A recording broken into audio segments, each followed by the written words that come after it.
Hi, welcome to the channel. I'm Jay, and this is our 2 cents, where we talk everything boxing, and everybody's entitled to their own opinion. In today's video, we will be discussing Terence Crawford and him deserving big paydays. But before we do that, make sure you punch that like and subscribe button, and make sure you let me know and drop it below your 2 cents as I go throughout the video. Now, there has been a lot of information and rumors and things swirling around as far as the Terence Crawford Earl Spence rematch, and a lot of things going around that's being said about Terence Crawford fighting Boots Ennis. But one of the main reasons a lot of people are saying that Terence Crawford is not going to fight Boots is because he wants a quote unquote big payday. Now, let me preface this by saying I don't necessarily think that Terence Crawford should have to fight Boots. I feel like Boots is another era of boxing. They're like a decade apart. And I feel like once Terence Crawford and Earl Spence fought for that undisputed match, that was the end of that. I felt like they should have just dropped the belts, whoever would have won, Spence or Crawford, and moved up to 154 and went from there, and let Boots and the other people in the 147 division start to go around and try to collect the belts or whatever they were going to do to decide who's the best in that division. Now, where the problem comes in is the fact that, if you ask me, just to give my 2 cents, the fact that Terence Crawford has been talking about fighting at every other weight division except 147 pounds, but yet he still has the belt, 3 of the belts. And we all know the situation where Terence Crawford got stripped of the IBF belt and it was given to Boots Ennis, and a lot of people were in a big uproar.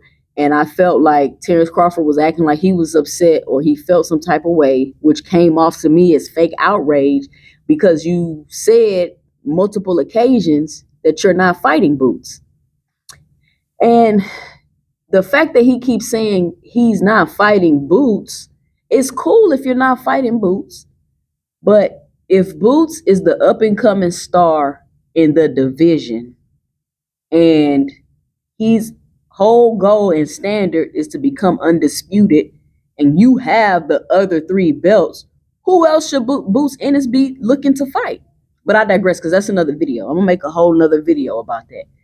The topic for this video is Terence Crawford is looking for big money fights, and he deserves big paydays. Now, just to give my 2 cents about that, what you feel you deserve and what you've earned are 2 completely different things. So let's look at it. Let's ask this question.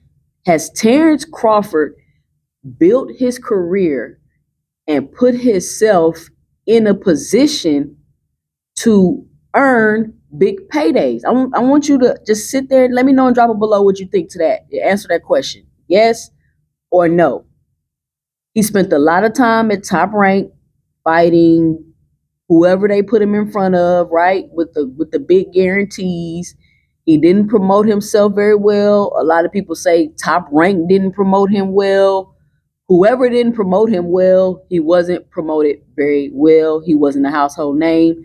Great fighter, great skill, never became a household name, right? So all the big name fighters or all these quote unquote people he wanted to fight, they were at the PBC. They were with a whole nother promotional company. So it was kind of difficult to make those fights. He said he tried to make the fights. Everybody ducked him. That's another discussion. That's another video.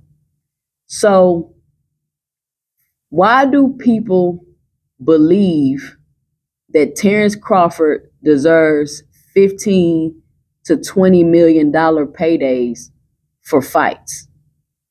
He's never gotten paid that much for his fights. He hasn't been a pay-per-view draw. He hasn't been selling 300, 400, 500,000 pay-per-views. He hasn't done that. See, when you quote unquote deserve these big paydays, you're the one, you become the one that they fight to get the big payday, right? As you can see, Terence Crawford is searching around to find an opponent to get a big payday. See, Errol Spence, no matter who he fights, he's going to make some decent money. He's going to get a big payday. Tank Davis, no matter who he fights, he's going to make some money. He's going to get a big payday. Canelo Alvarez, no matter who he fights, he's going to make some money. He's going to get a big payday. Now, these people could fight other people and get bigger paydays, but they don't have to base their big payday or quote unquote making a lot of money in order to get what they're looking for, because they're the quote unquote cash cows. So I want to know, at what point in Terence Crawford's career did he start to deserve 10, 15, $20 million paydays?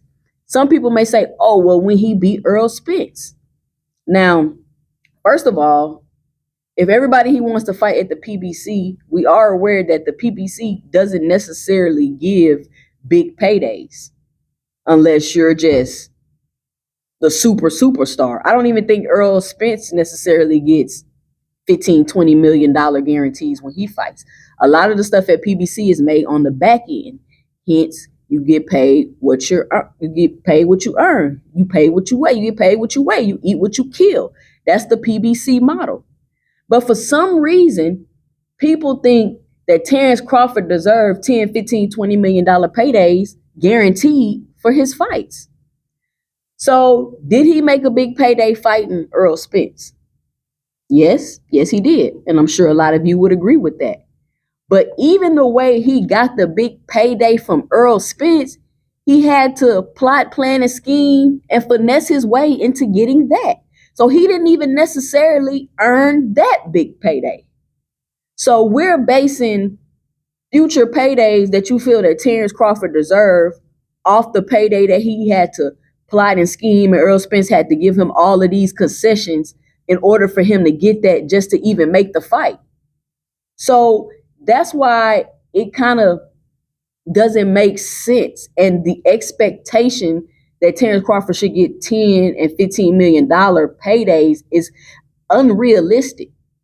Just to give my 2 cents. It's unrealistic, because realistically, besides Canelo, because even that in itself is a ridiculous fight. It's a fantasy fight. Even if he does do it, it's a fantasy fight. You're going to go from 147 to 168 and fight the undisputed champion in that division, right? If that's the only way you can get a big payday, then what make people think that that's his only solution to getting a big payday? What make people think that he deserves to get these 10, $15 million paydays?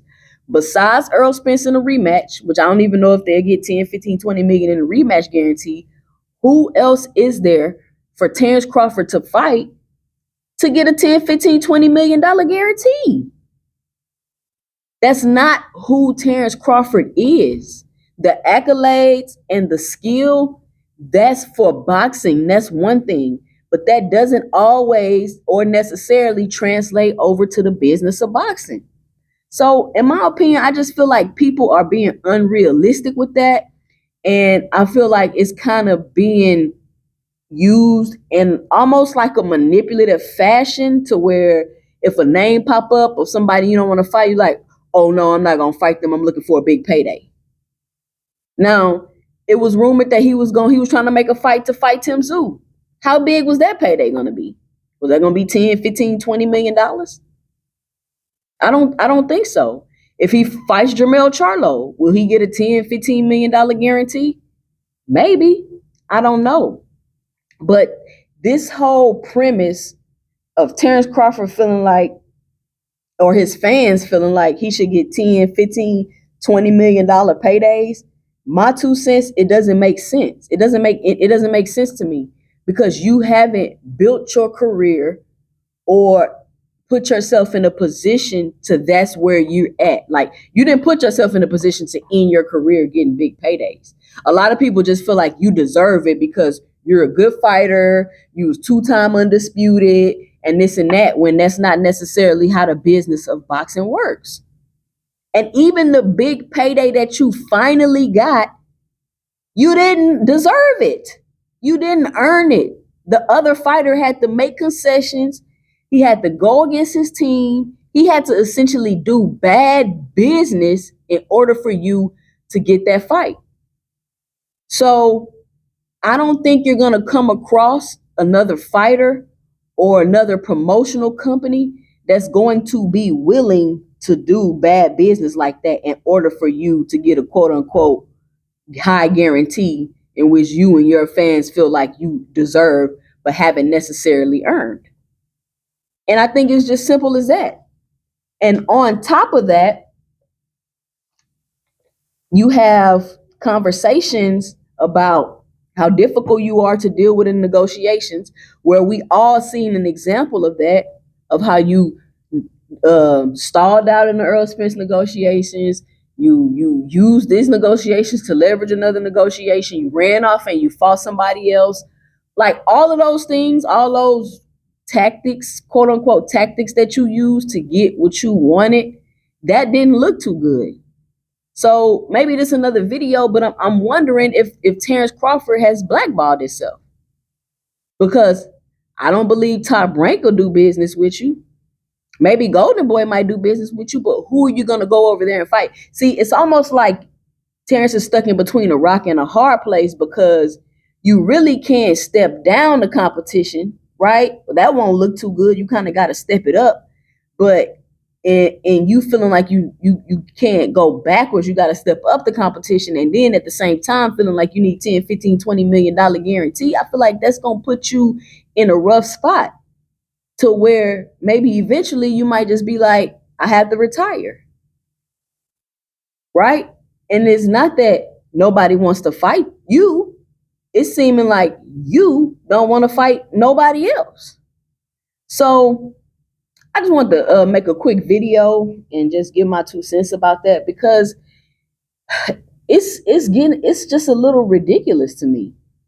Like, $10 million, like $10 million to fight who? And the only person you've really been mentioning is Canelo. And the fact that you still have the belts at 47, and you have a fighter in the 47 category that's been chasing the belts this whole time, waiting on you and Earl Spence to finish that up. You get what I'm saying? And now that y'all finished it up, and he like, okay, my next step is to go get these other belts, because that's my whole goal that I'm trying to do right now as a fighter. Make it make sense. Make it make sense. So I want y'all to let me know and drop it below what you all think about this, because Terence Crawford won 10, 15, $20 million guarantees when he's not a pay-per-view star. He's not a big draw. And I think a lot of people think that since he, like, first of all, him and Earl Spence already shared a fan base, right? 2 Black American fighters, right? If you know Earl, you know Terence. If you know Terence, you know Earl. I like both fighters, right? I may not like a lot. I'm not going to say I like both fighters. I like Terence as a fighter, right? He's a good fighter. He got good skills. But other than that, I don't really get the way he moves, right? So I think a lot of people thought once he beat Earl Spence, he just was going to siphon in all his fans, and then he was going to become this big star, big draw all of a sudden, and everybody was just going to want to see Terence and buy his fights, when I don't think it necessarily works like that. Now, if Terence was to do another fight, and then we seen that the star power and transfer and the business with him is better, then after that, he could start asking for what he's asking for if he's shown that he's earned it. But to just beat Earl Spence, and the only way you got the money that you got for that fight was to plan scheme, finesse, Earl Spence making all these concessions, taking money out of his pocket to give it to you just to make the fight, that doesn't necessarily say oh, you a 10, 15 million, $20 million guarantee guy right now. But let me know what you think about these huge guarantees Terence Crawford is asking for by dropping your 2 cents below in the comment section. Be sure to help support the channel by punching that like and subscribe button. Follow me on IG at 2cents Boxing and follow me on Twitter or X at 2cents20. I'm Jay, and stay tuned for my 2 cents in the next video.